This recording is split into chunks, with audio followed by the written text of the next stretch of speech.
Live from the Score Atlanta television studios in North Atlanta, this is Georgia High School Sports Daily, powered by IBEW Local 613. Good afternoon. Welcome to the Georgia High School Sports Daily. I'm your host, Craig Sager. It is St. Patrick's Day. We've got a great Monday show for you. I'll be joined by Najee Wilkins, the first segment, to talk about some fast break headlines, some big recruiting news from the weekend. We'll have our BSN weekend recap. We'll have the GHSA Executive Director, Tim Scott. We will have new GHSA Associate Director, Merri Sherman, joining us in the fourth segment. We'll also have Julie Cochran on, the Director of the Sports and Middle Schools of the NAFHS. And then we'll have Max and Hayden on to talk about some news as well. But that is it for the opener and what to expect today. We'll go ahead and bring Najee Wilkins on. Najee, I want to ask you about some big recruiting news from the weekend. That was the receiver from Cartersville. We'll cover it in a second, Brady Marchese. When we broadcasted his games this year, I think your direct takeaway from the game was you felt like Brady was a power forward player. When you were spotlighting this next crop of players in the state to start the new year, you put him on the list. So maybe some people hadn't heard of him yet, but he certainly has been on your radar. What's impressed you about this, and why are you not surprised he landed this big opportunity? I mean, you go and look at the game back when I called it along with Rusty Manziel. Obviously, it's a region championship game, essentially, when they played Cedartown. And, you know, he was going against his Kentucky commit. We obviously know Tay Harris is there. He's at Tech now. But he's going against his Kentucky commit and was cooking. He went for over like 100 yards in that game, a touchdown, 5 catches. I think it was 132 yards and a touchdown. And just his ability to get north and south so fast, he's averaged 24 yards per catch last season, over 80 yards a game. So his big threat playability when he gets the ball in his hands is just something spectacular. And when he was doing it against D1 talent, I was like, okay, yeah, he's definitely a D1 player. And then he followed that up with another great performance against North Oconee, the eventual state champions. He went off for 7 catches, 3 touchdowns, and over 150 yards. So when you're doing that against elite competition, both in Cedartown and both in North Oconee, that goes to show that, hey, I could definitely do this on the next level. So I think he's going to be a guy dangerous for Georgia and, you know, get the ball in his hands and watch out. Yeah, and I don't know if he would have single-handedly won that game for Cartersville against North Dakota, but he nearly did. I mean, it was a game where both teams are evenly matched. It's going to be who comes up with the most big plays. 7 catches, 180 yards, and 3 touchdowns in that game, including a 90-yard touchdown. We saw him do a 90-yarder against Calhoun, another team that won a state championship last year. So, I mean, as you mentioned, you saw him going up against D1 cornerbacks and winning those matchups. I mean, how big of a year do you think he has coming up for Cartersville? He's going to be huge. I mean, this past year, he went off for 1,051 yards, 11 touchdowns on 44 catches, right? That's the special part, right? Only 44 catches, you got 1,000 yards, right? And you're sharing the room along with a Jamari Bryson and Darian Taylor. Now you're going to be the go-to guy. So it's going to be a little different. How creative can Connor Foster and Cartersville be with getting the ball in his hands? Because he's probably going to see a lot more zone. Obviously, going to see a lot more cover 2 probably, and teams are going to double team him probably now this year. So how creative will they be in getting the ball in his hands? But he's going to be dangerous. He's going to be the guy that you have to stop, that you have to account for every single Friday night. Just really impressive numbers. When you talk about 44 catches, 11 touchdowns, over 1,000 yards, but then that 24 yards per catch, that is unheard of. Really high percentage. That would lead the NFL. That would lead a lot of categories with that many receptions. But it was also a pretty big weekend, Najee, across the spring sports. We had some bass fishing, a lot of baseball action, lacrosse. But last week we highlighted the big matchup that we were going to have in that Southeastern High School Baseball Classic between Prince Ave and North Cobb Christian. I'll go ahead and get things started with our fast break headlines. Prince Avenue Christian just dominated. When we talked to North Cobb Christian, the thing that maybe their coach was concerned about was this big stretch they had. They played Union County the day before. They didn't really have their ace, but Prince Avenue Christian just steamrolled them. 17-0 victory in the second annual Southeastern Baseball Classic. Huge statement for the Wolverines, who are ranked number 1 in our Class A through 3A private rankings. They led 2-0 after the first inning, 6-0 entering the third, and then 13-0 entering the fourth. In the fourth inning, Prince Avenue scored 4 runs to force the run rule, ending the championship game in the top of the 5th inning. Prince Avenue Christian advanced past Tallulah Falls 7-0, and then Buford, a top 10 team in 6A, 14-3 to set up the championship. The Eagles defeated Piedmont, Alabama 14-0, and then lost to Lewisburg 6-5 on their path to the championship game. Najee, this was a battle between two defending state champions. This is quite a statement for Prince Avenue Christian. I mean, it is. I mean, we're talking about the team that's won back-to-back state championships, formerly of 2A that North Cobb Christian was in. Obviously, they're going to be in private. So these teams likely going to meet each other again and see each other. But they absolutely dominated. Like you said, their pitching was great in this game. The offensively, they were able to, get a lot of runs. Their batting was spectacular. So when you have that, Prince Avenue could potentially be dangerous in a very crowded private classification. But I think they sent the statement to the whole private like, hey, we're here. We coming for a title this year. Yeah, and certainly, I mean, North Cobb Christian will leave a sour taste in their mouths heading forward. Watch out for them. Be sure to check out those rankings at scoreatl.com. All right, Najee, let's go to headline 2. It's what we talked about early, but kind of break this down a little bit more between the commitment. For sure. So obviously Brady, he ended up committing to Georgia. Basically what he was saying is a dream come true, right? This is the school he wanted to go to. He's from Georgia. This is what he told via On3. He said it was kind of unbelievable. I couldn't really believe it. It meant a lot to me being a Georgia boy and having that happen to me a lot. So obviously this is something that he's wanted for years to come. He wants to be a Georgia Bulldog. I feel like he fits the scheme well. Kind of similar to a Landon Rodon. Like you get those two guys the ball in space, they could potentially be dangerous. So I think when he's seeing Kirby Smart and obviously Coach Cooley, they came and they offered him amongst all the offers when he ended up blowing up. Like he was like, yeah, this is the right fit for me. And he was like, let me not waste any more time and go ahead and go. And he fits them so well. 6'1", 185. He could probably get up to maybe 6'2", 200. And the kid is going to be explosive and potent. He's going to be the next great, I think, Georgia receiver. And what I like about Brady, just real quick about his game, if you want to see who a good receiver is, look at the guys that make it look easy. And that's exactly what he does. Same with guys like C.J. Wiley. They're making these spectacular catches routinely. They're getting the yards after catch, and they just make it look so easy. Catching it in stride, having the ball control, the body control, catching, not falling down. What do you think he's going to project as maybe at the next level, a place like Georgia where they don't usually have that one primary target? They like to kind of move everyone together. Do you see him play more in the slot, being that deep threat, or where do you see him?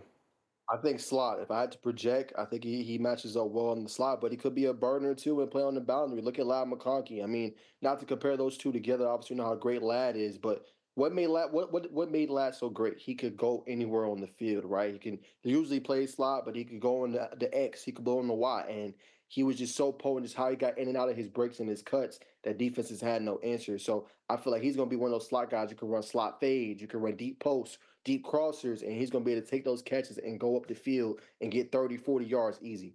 Right, and then if you try to jump on him, he's got those double moves. So let's show real quick, this is how much work he's put in. We got an old video of him from GEC when he was in the middle school, turning heads way back then. Then we see what he looks like now, but we got an old clip right here of Brady at McEachern. See him right there competing in our GEC, the game MVP, balling out, and then we will fast forward in time. And there he is right now, jacked up for the Purple Hurricanes, a future Georgia Bulldog. So that is great stuff. Thank you, Rusty Manziel, for sending that footage over. I mean, how pretty crazy is that just to see how far he's come in that short amount of years? It just goes to show you, man, when you are a player, and for those that watch the show, when you're consistent, you're motivated, you have a hard work ethic, it just shows the results that you can get. And obviously a dream come true. When you really lock in your purpose and what you're supposed to do in life, that's the result you get. So a special shout out to him, man, just for being able to lock in. Wasn't no big guy, as you've seen, Craig, was very small, but that's going to the weight room, right? That's doing them extra workouts, that's grinding consistently, and now you see the results. Yep, and he's going to have a massive season. All right, let's go to headline 3, Najee. Another big commitment with Jalen Copeland. Yeah, Jalen Copeland out of Valdosta, man, another phenomenal cornerback. Chose Arkansas. He said, it just feels like home for me. Copeland told On3. They are the school that's been the most consistent with me, my family, and my coaches. They want me to come in and be day one defensive back for them. They've been showing me love since I was a freshman. Just being on campus and around the coaches makes me feel like I'm at home. The coaches believed in me since day one, and they've been recruiting me like that and telling me that I'm their number one guy. So, I mean, I think that says a lot, obviously, for him. Coming off a great season for Valdosta, 21 tackles, 8 pass deflections, 2 interceptions. One of his best games came in the Wintersville Classic down there against Lowndes, their rival. He had 4 tackles and 2 pass deflections in that game, man. A very physical type corner, can play man, press, zone, anything you need him to play. And he also can come down and make big tackles on bigger running backs as well. Certainly, congrats to him. Going to Arkansas, headline 4, Grayson track and field teams win the Loganville Running with the Devils event. The Grayson boys and girls both took first on Saturday. The Rams won the 21-team boys meet with 113 points, 63 points ahead of runner-up Loganville, and the girls won with 100 points, 22 points ahead runner-up Chamblee in the 20-team field. The Grayson boys got 2 first-place finishes from Daniel Thomas in the high jump, 6 feet 2 inches, and the 300-meter hurdle, 38.93 seconds. The Grayson girls got 2 wins in the 100 hurdles and 300 hurdles, and then Meadow Creek Summer Walker won the shot put with a big 37-7. All right, headline 5 real quick. Now, as you talk about some lacrosse real quick with Buford. Yeah, big win for Buford. Obviously, they played a really tough schedule, Craig, but they ended up getting a big victory, 17-7 over Allatoona. They go to 6-4 in the season. I still have them ranked despite the 4 losses. They were led by Drew Maloney, who had 5 goals and 2 assists. Owen Leonardo had 5 goals and 2 assists. And Camden Clark had 4 goals and 1 assist. And Evan Oxford, he had 2 goals and 1 assist. And their goalie, Matthew McCoy, he had 16 saves in that win. Allatoona is one of the classes. When you look at them in the division they're in, I think it's Division 2, they are one of the best teams. So the fact they only held them to 7 goals in this game says a lot. And they were able to hit double figures. Buford's going to be right back in that conversation yet again. Obviously coming off their first state championship in program history last year, beating Lambert. They're going to be a team to beat in that classification yet again. Yep, and we got one more headline for you, some soccer. Archer boys soccer advances to 10-0 on the season after a 2-1 victory over Collins Hill. The Class 6A number 10 ranked Archer Tigers extended the best start to a boys soccer season in school history on Saturday with a 2-1 victory over Collins Hill. This was in the Jekyll Island Tournament of Champions. Definitely a team to watch. Go to scoreatl.com. We've got all the latest rankings for you right there. But that concludes our Fast Break headlines. We'll be back on the other side. Great teams are committed, focused on the details, and work hard to be their best. From practice to games, right down to their gear. Your field is a critical part of the game that allows your athletes to showcase their athletic abilities. Sports Turf is committed to bringing your team innovative sports surfaces with unparalleled performance. You bring the vision. Our team brings it to life. This makes my dad proud. He went through his whole career as an employee. Now I'm the employer, something he didn't achieve. We are signatory to IBEW and do IBEW people wherever we go that we feel like they are faster and better than any of our competition. The advantages of being a signatory contractor is you're trained employees. You have unlimited manpower. It allows me to bid on jobs that I ordinarily would not go after. We celebrate the athletes, the buzzer beaters, the record breakers, the wins. Now, it's time to celebrate the people behind it all. The advice givers, the community shapers, the game changers, the life changers. It's time to celebrate our coaches. Join all of us at BSN Sports and show your coach some love by sharing their story with #ThankYouCoach. Man, you know how to do this? Man, I don't even know. I was flipping burgers last week. Violation, unsportsmanlike conduct, impersonating a craftsman. Skilled trade unions are well-trained career pros, not part-timers. Construction is a rewarding and lucrative career with the advancement potential, but you have to do it the right way with the right training. Learn how you can be a pro. Find your career at GeorgiaConstructionCareers.com. Georgia High School Sports Daily is brought to you by the International Brotherhood of Electrical Workers, Local 613. Electrify your career. Welcome back to the Georgia High School Sports Daily. I'm your host, Craig Sager. I'm joined now by Max Wyborski. This is our BSN weekend recap. We're going to start things off recapping the Riflery Championships over the weekend. Congratulations to East Coweta. They took this year's state championship. It was at March 15th at Ware County Shooting Complex. The purple and gold fired 2,323 team totals in their 3-position air rifle format, followed by second place Camden County and third place Lumpkin County. The individual winner was back-to-back state champion Caitlin Sullivan of Statesboro with a 467.5, followed by Hancock Aubrey of East Coweta, 458.9, and then Bryn Foster of Lumpkin County finished third. Special shout out to the Ware County Shooting Complex, Lisa Kelly, the meet director, the range officials, team IP, volunteers, team, and competitors of this state championship. Another great season, and congrats to East Coweta. But we also have another story to recap. This is the Maxwell Awards that were held downtown. Max, I know you went to this last year also. First, just what is the Maxwell Awards? So the Maxwell Awards is something where they recognize the most outstanding player in college football for the year. Last year, it was Michael Penix Jr. from Washington.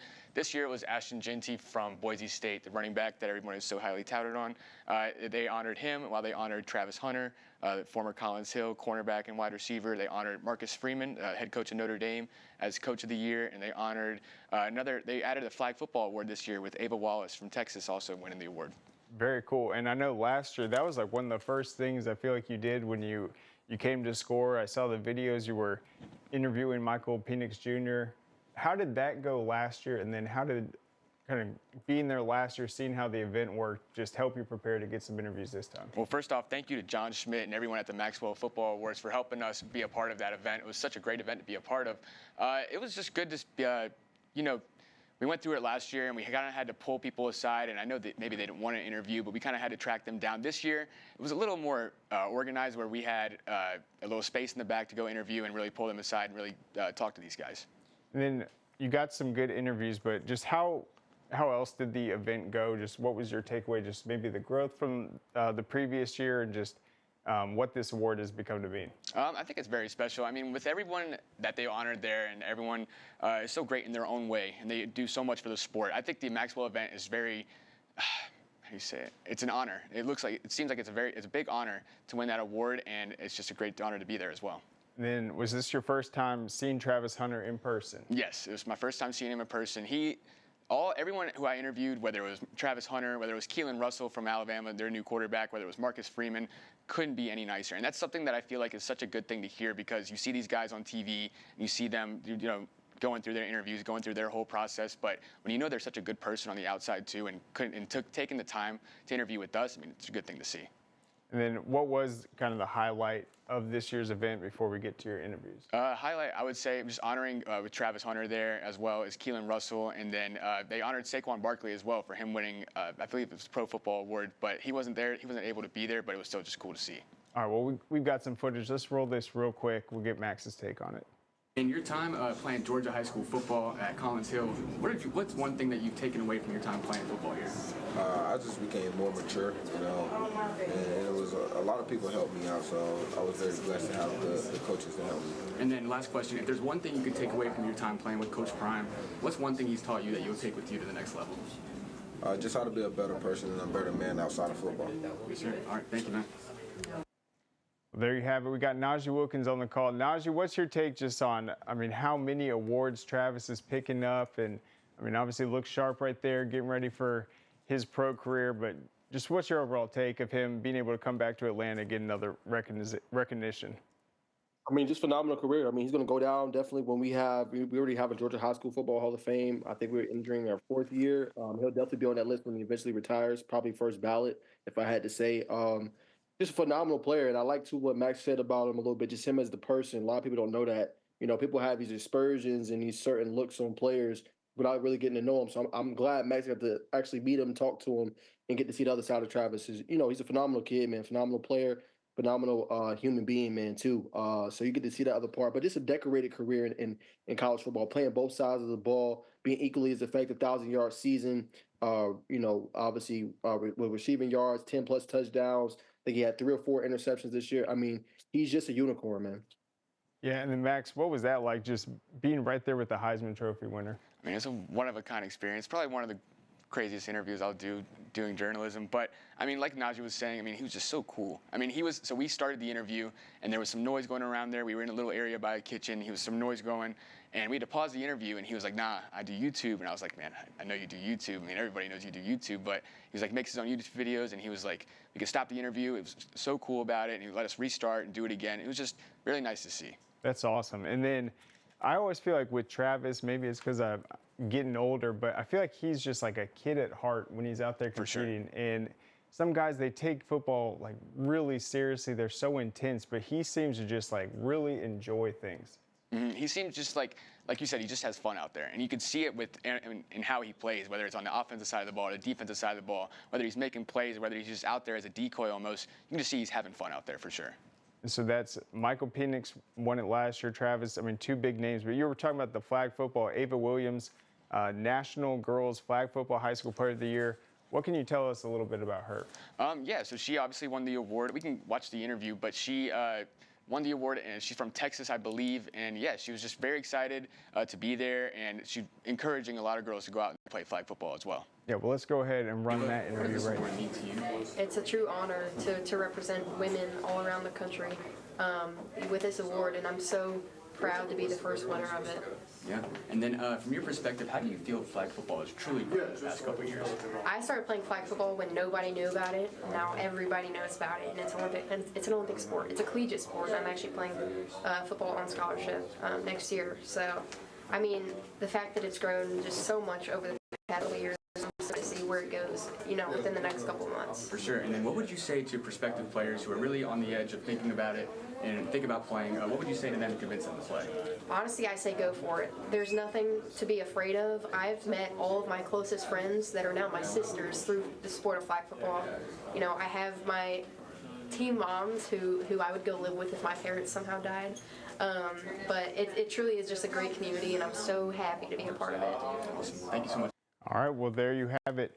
Max, real quick before we conclude this, anything about how Maxwell does this award show? Obviously, it's a fancy event, but what sticks out just about how they've been able to run it? I just feel like they make it such a big deal for everyone that's being honored, and they make it such an exclusive, such a time for everyone to be there, and it's just really a big deal for everybody that's there.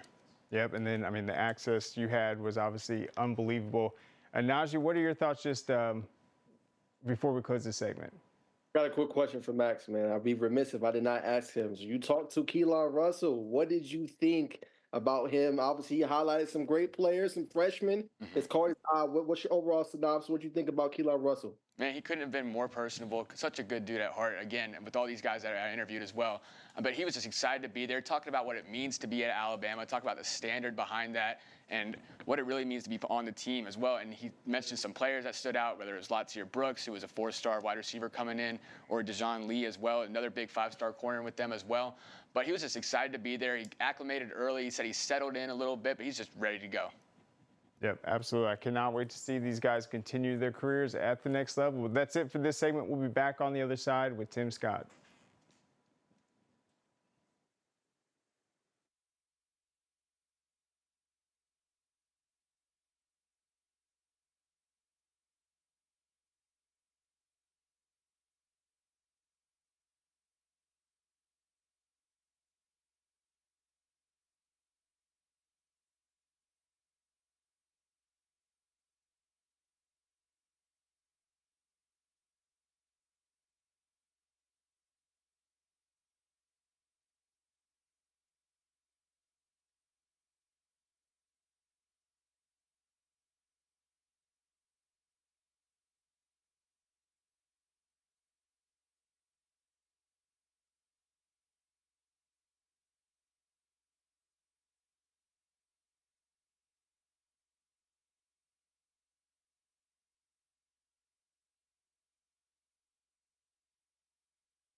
Georgia High School Sports Daily is presented by GeorgiaConstructionCareers.com. Transform your future today. And by Smart Local 85. Sheet metal is a smart move. All right, welcome back to the Georgia High School Sports Daily. I'm joined once again by Max Waborski. We will have Tim Scott of the GHSA on to talk about some of the events this weekend and heading up. Looks like we had the Literary Championships held on Saturday. This was at, I believe, Buford and Warner Robins for Class 6A, 5A, and 4A. And then next Saturday, March 22nd, we'll have Bremen hosting Class A Division 1 and 3A, and then Georgia Military College hosting the Class A Division 2 and Class 2A. Do we have Tim Scott ready to go? Hey, Tim, how's it going? Doing well. How are y'all?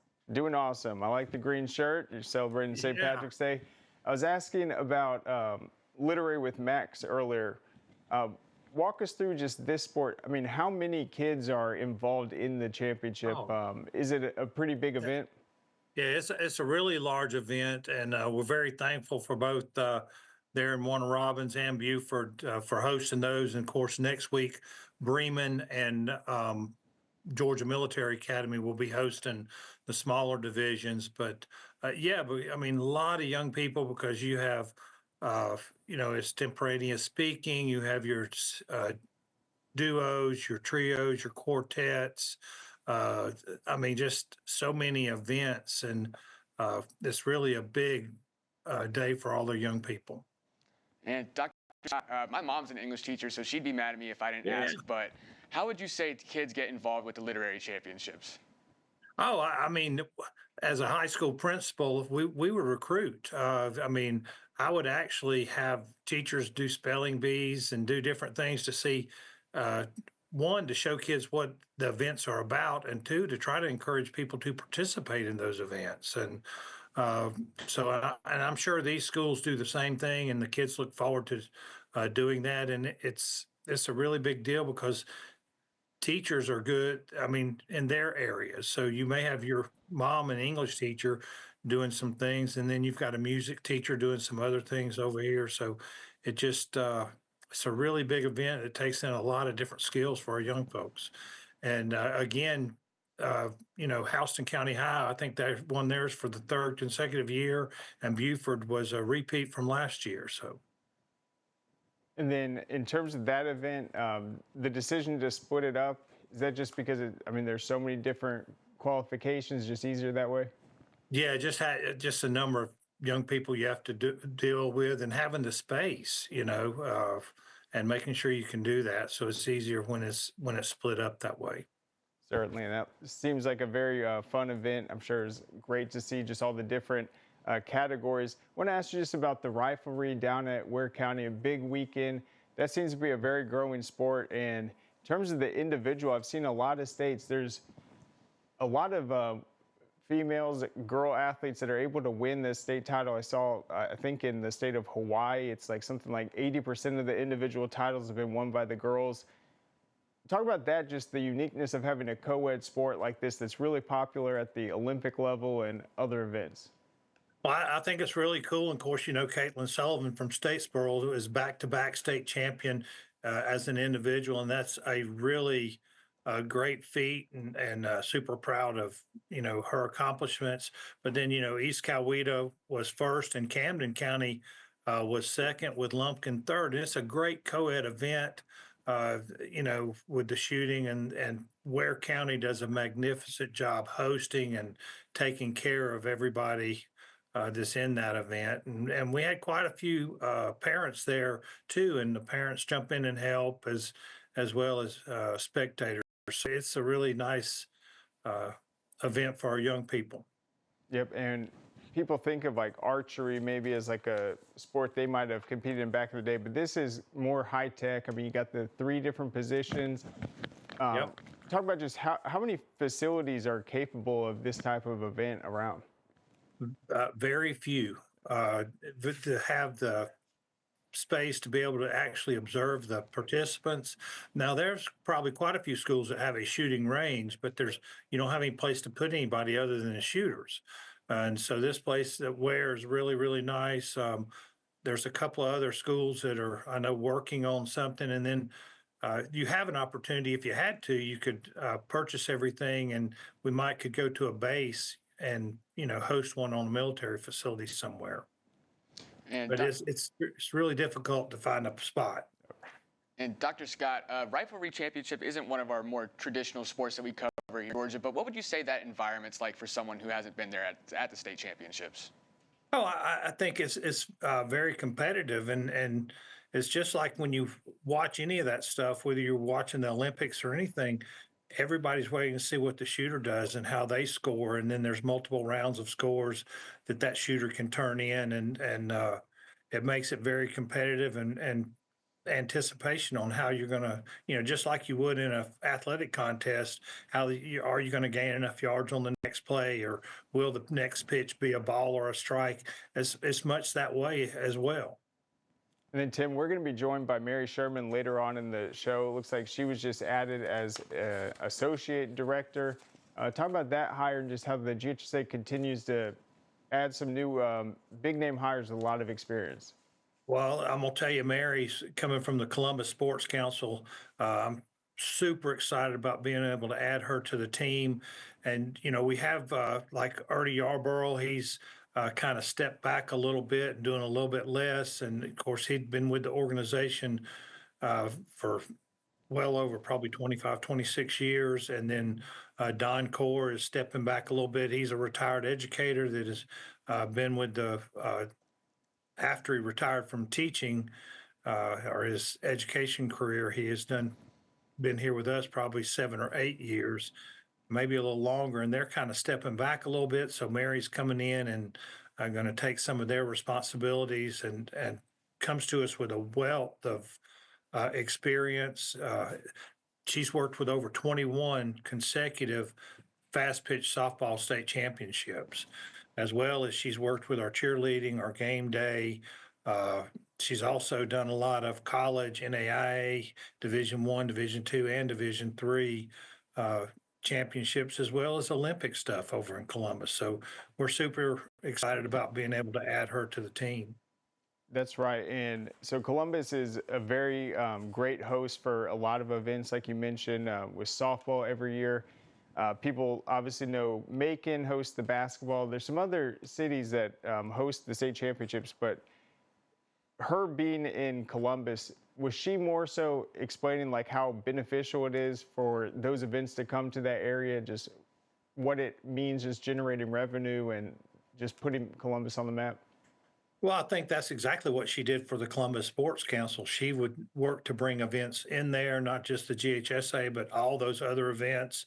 They did over 85 events, I think, last year, in 2024. That's quite an accomplishment. It's major events. And so what she brings to us is she's got that side of the coin. So if you were on our side and then she's coming from the other side where we're going to her and negotiating and working on things. So I think it's going to, benefit us, and I'm excited for her to be a part of our team. And then I know when Lake Point was built up in like the Cartersville area, that's been attracting so much youth sports, even before they get to high school. But do you see a lot of areas in the state that, they're really investing in facilities to try to attract some of these big championships?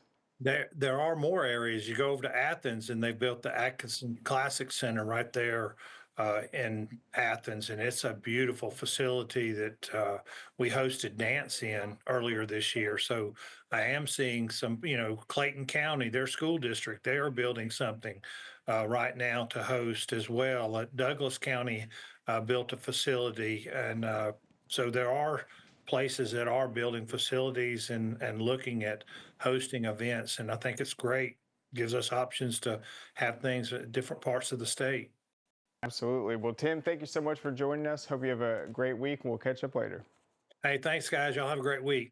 You bet. All right, so that concludes it for that segment. Don't go anywhere. We will have Merri Sherman on the other side to talk about her new position with the GHSA. We celebrate the athletes, the buzzer beaters, the record breakers, the wins. Now, it's time to celebrate the people behind it all. The advice givers, the community shapers, the game changers, the life changers. It's time to celebrate our coaches. Join all of us at BSN Sports and show your coach some love by sharing their story with #ThankYouCoach. Dang, where you get this car? You need to join the union. The union? Absolutely. You can get 10 of these. Union construction workers earn the highest wages with the best benefits and the most protection in the construction industry. Find your career in construction. Go to GeorgiaConstructionCareers.com and start your future today.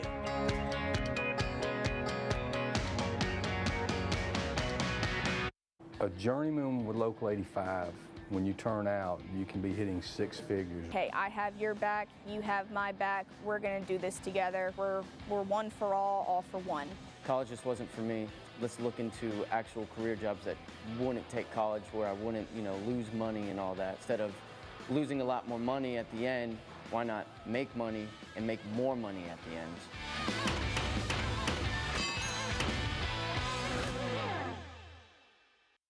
What happens after you graduate? Will you go to the next level? Will people have your back in the heat of the battle? Will you still train like a champion in pursuit of greatness?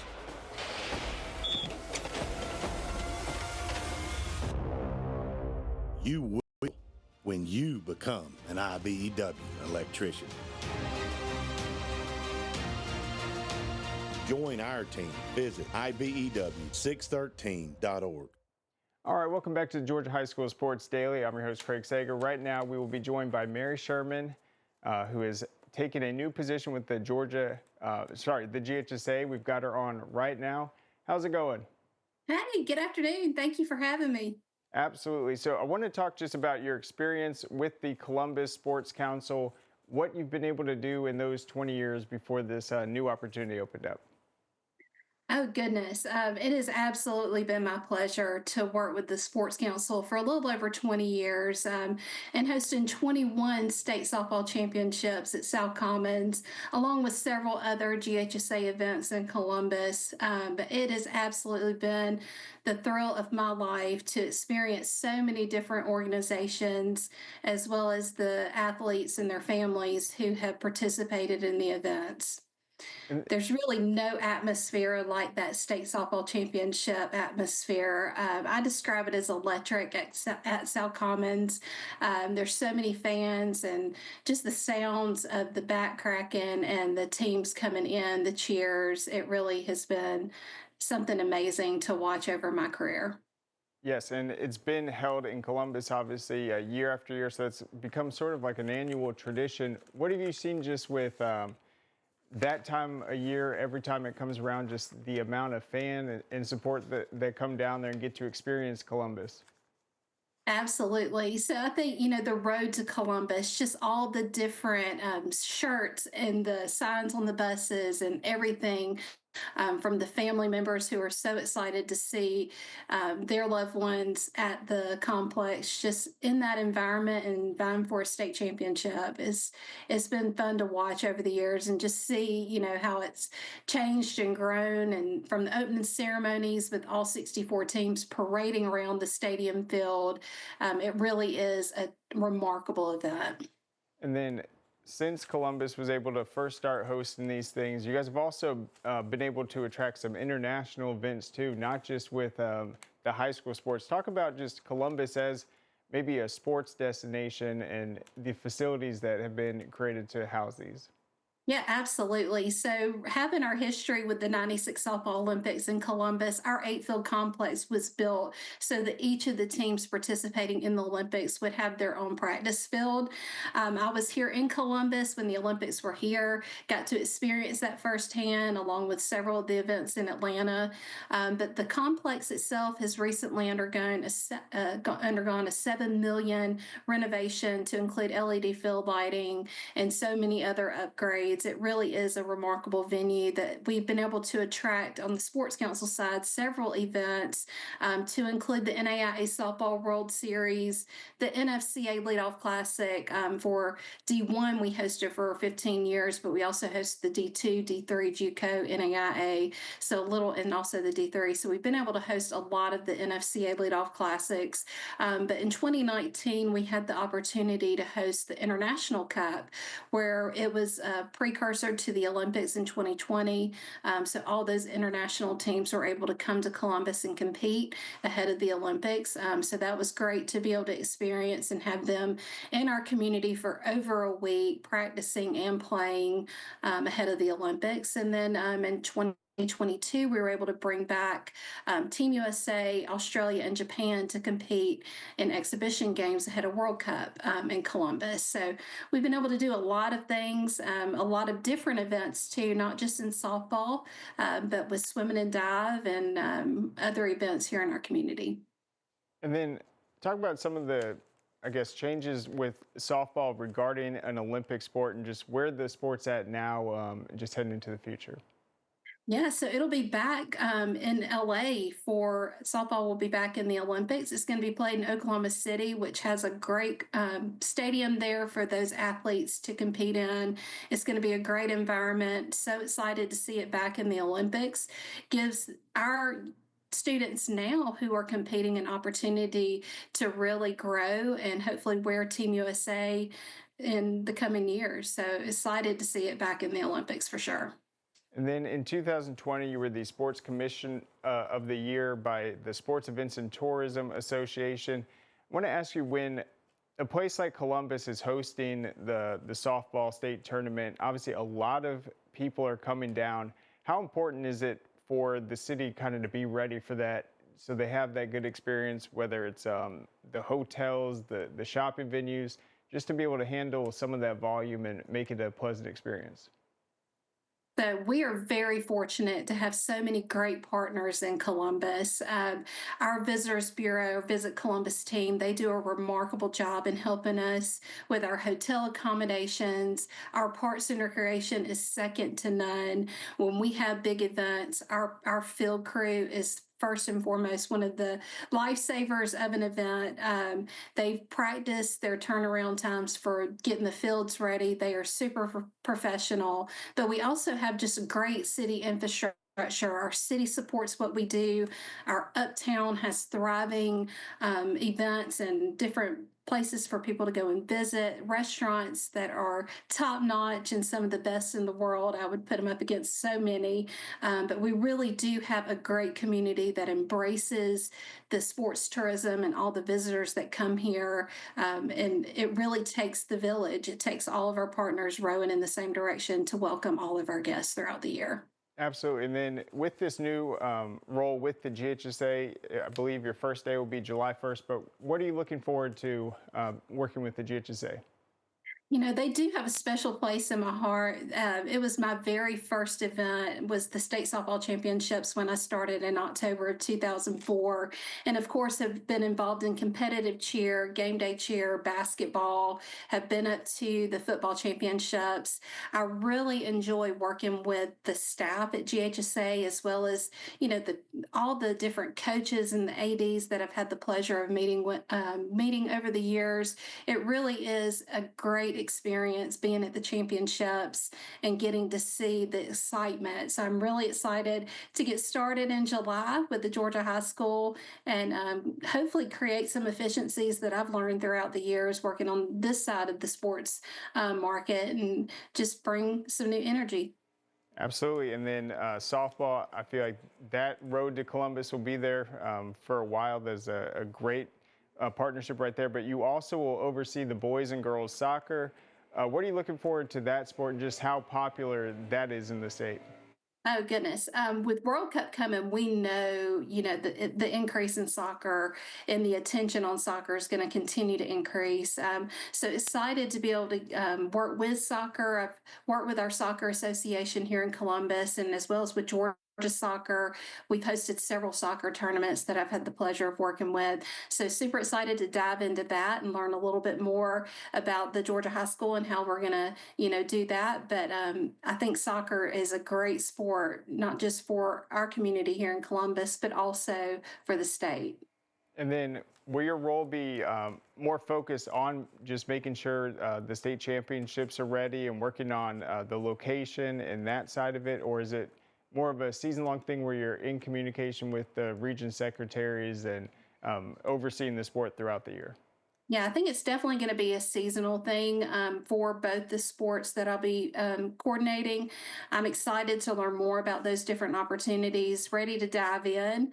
I have a lot of loose ends to wrap up here in Columbus. They've been so good to me, so I do owe them a great transition as they start looking for a new director in Columbus. But super excited to get started with the Georgia High School too and learning more about all the different things that I'm going to be doing with them.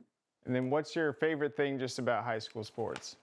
Oh my goodness, I have 2 kids that compete. So I love to watch them and cheer them on and their sports that they do. But just the atmosphere there again, I've experienced it in so many different ways. But I love that high school experience and I love what it does for youth and just providing that platform for them. And then you've won a lot of awards just during your 20 years with Columbus. Who are some of the just other kind of organizations or groups that you've enjoyed working with? I absolutely adore the National Fast Pitch Coaches Association. They've been near and dear to my heart for so long. They have a great staff, great leadership there, and really enjoy working with them. The GACA, I've enjoyed getting to know them throughout the years, as well as USA Softball. I do serve as a player rep for Georgia. So I love that organization, what it stands for, as well as so many others. I've really been fortunate throughout my career to be surrounded with such strong leadership that has helped mentor me and guide me throughout my entire career.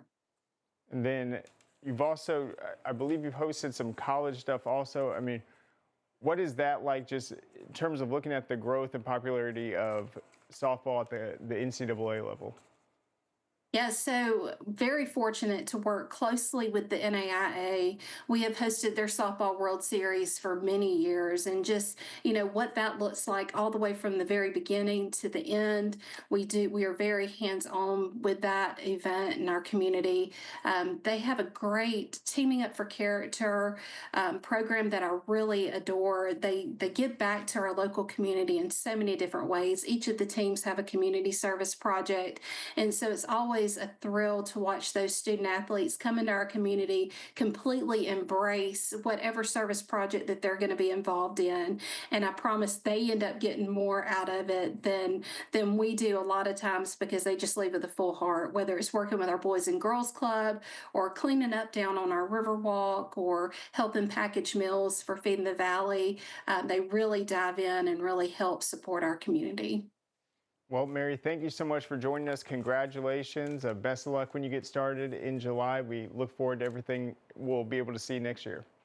Absolutely. Thank you so much for having me today. You bet. All right. So there goes the GHSA's new Associate Director, Merri Sherman, coming from Columbus. It should be a great addition for the GHSA. But that concludes that segment. We'll be back on the other side with Hayden Gilbert.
Hey, Julie, can you hear us?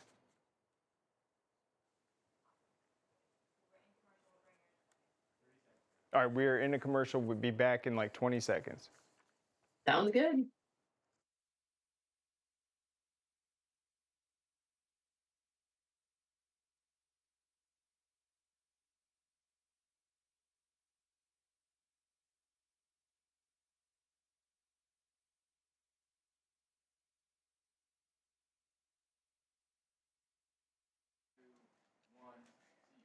All right, welcome back to the Georgia High School Sports Daily. I'm joined by Hayden Gilbert. Right now, we will have Julie Cochran on to talk about some soccer rule changes. Julie, how's it going? Excellent. Thanks for having me. You bet. So in February, it looks like there were 6 new rules. Looking at the new changes, it looks like these are really involved in sportsmanship and kind of that relationship between the bench and the referees, just how to I don't know, maybe set some boundaries or draw some universal lines. How hard was it to get kind of this new nationwide rule change enforced? The committee's been talking about the sportsmanship aspect for probably the last 3 years for sure. On the committee each year that they meet, sportsmanship's been a continued issue in soccer. And so they've been talking about specifically bench decorum this year. And so you can see the change in the rule change that went through. There was a change that made like if they're during break periods, either halftime or during a time when some state associations will mandate water breaks if you're playing in the fall and it's hot. You're not to approach or communicate with the officials during those times. That's a break time for them to consume water as well. And if you do, there are some misconduct penalties. Of course, the captain can always communicate, and if a coach is beckoned by an official, they can come and communicate. And then we really just kind of strengthened the change to Rule 12 with misconduct when a bench personnel is not behaving as they should in high school soccer on the bench. And if it's an assistant coach or a manager or another player on the bench, when that penalty is given to the bench personnel that received the misconduct, they can also give that misconduct penalty to the head coach as well. It really is just another tool in the toolbox for the officials to be able to warn them, to get their bench in behavior, whether or not it explodes. They can also then card the head coach either a red or yellow or a red card as well. So bench behavior in the high school game is very important to the education mission of an interscholastic soccer. So that was in there as one of the big changes we made. They also made some changes to the substitution rule. I don't know if you want to ask me questions or if you just want me to keep going. But the substitution language was kind of changed. Again, for that temporarily suspended game. Again, when state associations are watching the heat index, they want to make sure that they are giving water breaks in high temperatures and high humidity situations. And so during that time, we've now allowed schools to make substitutions. Prior to this coming change, the 25-26 school year, you couldn't substitute during that time. And now within the interscholastic game, you can substitute during that time. Awesome. Then the rule that really stuck out to me was the rule that clarified that injured players must leave the field if the ref beckons a coach or healthcare provider. What is that meant to combat? So this is where we are different than other rule codes. If a healthcare provider or a coach, a medical professional or a coach is beckoned onto the field by the official for an injured player, we have always, the rule was not really a change. The rule was a clarification of that change. There was some misunderstanding because other rule codes do not do this, that if the goalkeeper is injured and healthcare professionals beckoned onto the field, that goalkeeper has to come out of the game. That is the high school game. We are about risk minimization. And so we want to make sure that everybody is able to participate, continuing to participate. You can play down and then come in at the next opportunity dead ball. But reality is, in the high school game, we want to make sure that those players are able to come back into the game and are not playing injured. Yeah, and there were some other cool things I thought. The fact that the team captain has a little more responsibility. He's one that she can communicate with the referee. In terms of this rules committee, though, I mean, how many different representatives are there to kind of give their input in this? And then what was the overall reception to these rule changes? Sure. So just to give you a little background about NFHS rules committees, the NFHS member state associations are broken up into 8 different sections. There's a representative from each one of those sections on the rules committee. There's also a National Coaches Association rep on the committee, a National Officials Association rep on the committee, and then we have several at-large members on there as well. We are building up to having 4 additional at-large, but right now, this past meeting, we just had 2 additional at-large committee members sitting there. They're made up of coaches, officials, and state high school association members. And they're there to really talk nitty-gritty about high school soccer. They want to look at risk minimization. They want to look about whether or not a rule change really merits a national level change and not just a state-specific situation. They're also going to look at whether it's best for education-based interscholastic activities. They want to make sure, does it elevate the high school game before they make a rule change? So we saw about 65 proposals this past meeting, and these are the ones that came out of it. So there's a lot of discussion about the game and a lot of discussion about high school soccer. We also have representatives from the NCAA and U.S. Soccer Federation in the room as well, just to kind of have a conversation about when it is important for us to align across the board, we will align, and when it's not, we will stick with the education-based side. Absolutely. Well, Julie, thank you so much for explaining this and breaking it down for us. And these will go into effect next year. It's very interesting stuff. Thank you so much. Thank you for having me. I really appreciate it. You bet. All right. So that wraps up today's show. We will be back tomorrow at noon with another episode. Go to scoreatl.com. We've got our fresh rankings out and more coverage from the weekend. Beginning the morning you opened your eyes, we spent every waking moment preparing you for the day you'd leave our nest. Whether it's driving to practice or helping with homework, it's all prepared you for, what am I going to be when I grow up? Will you be ready? After much thought, I made my decision to take my talents to the IBEW Local 613. The International Brotherhood of Electrical Workers is not simply a job, it's a career. Visit IBEW613.org to begin a new future today.